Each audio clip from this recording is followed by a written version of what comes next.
I'm Kearsten, teen librarian at the main library, back with another teen story time. This time we're doing scary books for October, and I'll be reading the first chapter, the prologue of 172 Hours on the Moon by Johan Harstad.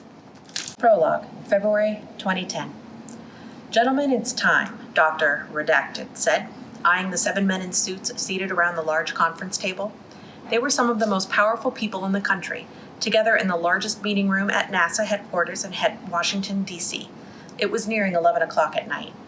They would have to make a decision soon. So what's it going to be then? Dr. Redacted asked impatiently. The cigarette smoke in the room was thick and impenetrable, making the atmosphere even gloomier. All rules forbidding smoking in government offices had fallen by the wayside as nerves came to a head.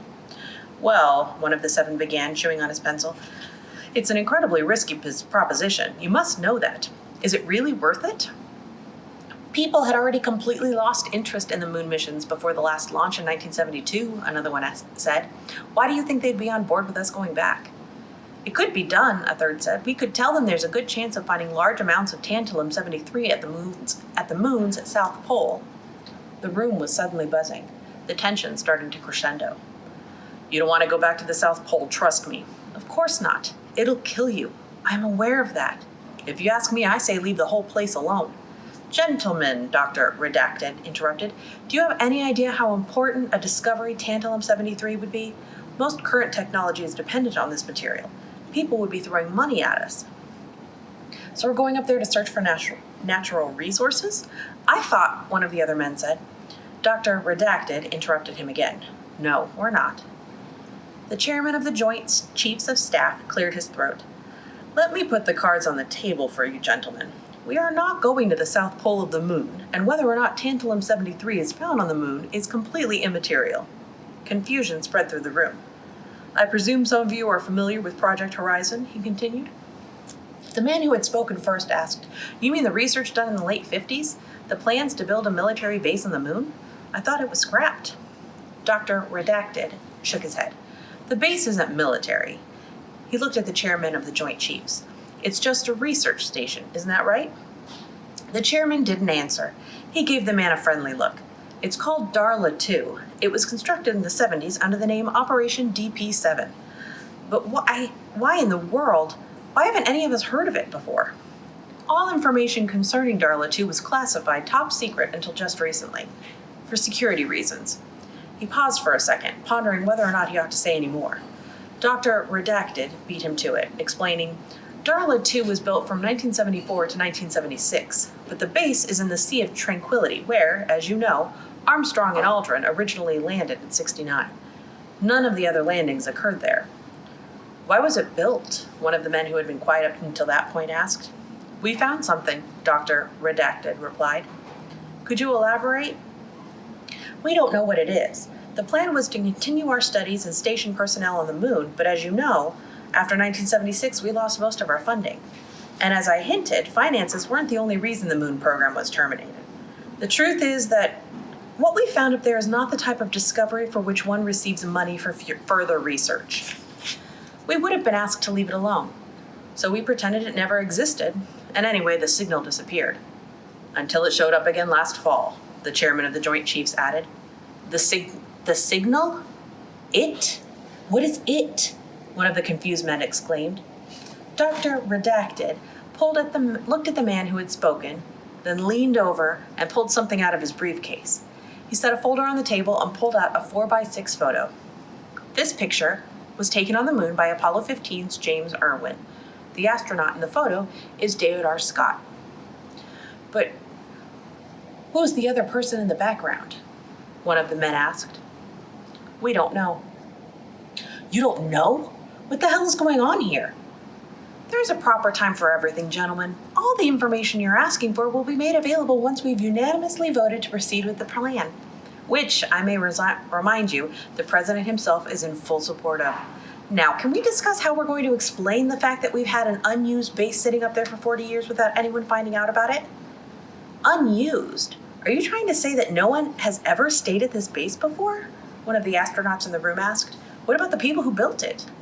They were never inside. The modules were assembled on the surface by machines, not by people. One of the men already on board with the plan stood up, smiling confidently. We'll say we've spent 40 years testing it, making sure it works perfectly. And does it? Someone else asked. In principle, yes, replied the man whose smile wasn't quite so confident anymore. In principle isn't good enough, is it? It'll have to do. We have to go back within a decade before someone else gets there first. Several of the men present still seemed skeptical, if not stunned. But who are you going to send up there? What are they going to do? The first expedition will accomplish 3 simple things. 1, they'll test the base and make sure it's working the way it's supposed to. 2, they'll research the possibility of mining rare earth minerals that will give the United States a huge advantage in the technology manufacturing market. And 3, this is the most important part, gentlemen, they will attract media attention, which will consequently secure sufficient financial support to continue our research and get rid of any potential problems. Problems like what? Someone asked. Dr. Redacted held up his hand in front of him as if to stop the words. As I said, we'll get to that. The idea is to turn the whole thing into a celebration of the 50th anniversary of the first manned mission to land on the moon. We'll build new, improved versions of the classic Apollo program rockets from the 60s and 70s. That's guaranteed to make people feel nostalgic. But no one under the age of 45 even remembers those Apollo missions. Dr. Redacted waited a long time before speaking. He was a very intelligent man, and having to explain every detail to these ludicrous excuses for public figures was grating on his nerves. Fortunately, he had played this conversation out in his head many times, and he had an answer for anything they might ask, including the perfect idea for getting the entire world interested in a new mission. Gentlemen, what if we sent some teenagers up there? No one responded. They all just sat there waiting, assuming he was joking. But he wasn't. You want to send kids? Why in the world would you want to put kids on the moon? Someone asked. Dr. Redacted smiled patronizingly and replied, if we select 3 young people, teenagers, who get to accompany the astronauts, we'll get a whole new generation excited about space exploration. It will be nothing less than a global sensation. Just a minute ago, you were telling us there's something unknown up there, and none of you seem to be able to say what it really is or what potential consequences we're facing. And you want to send untrained, innocent teenagers up there as what, guinea pigs? The benefits outweigh the risks, Dr. Redacted replied.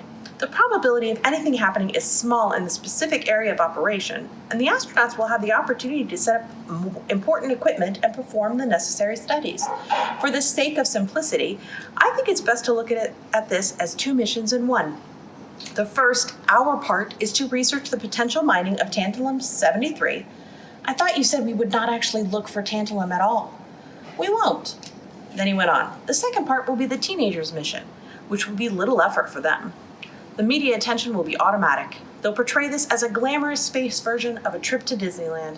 And, best of all, my preliminary inquiries indicate that some major corporate sponsorship is almost guaranteed, which will likely provide the money we need for a second mission. There'll be a second mission as well? I'm afraid so.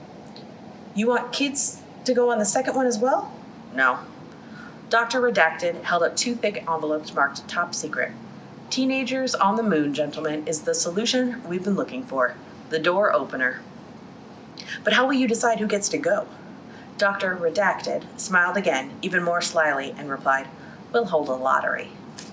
They do hold a lottery, and 3 teens are chosen. Mia, who's from Norway, who's hoping to promote her punk band as part of this trip. Midori, who believes it's her only way out of her life in Japan. And Antoine from France, who just wants to get as far away from his ex-girlfriend as possible. He gets that and a lot more in this creepy space station horror book. I highly recommend. Have a good day. Enjoy.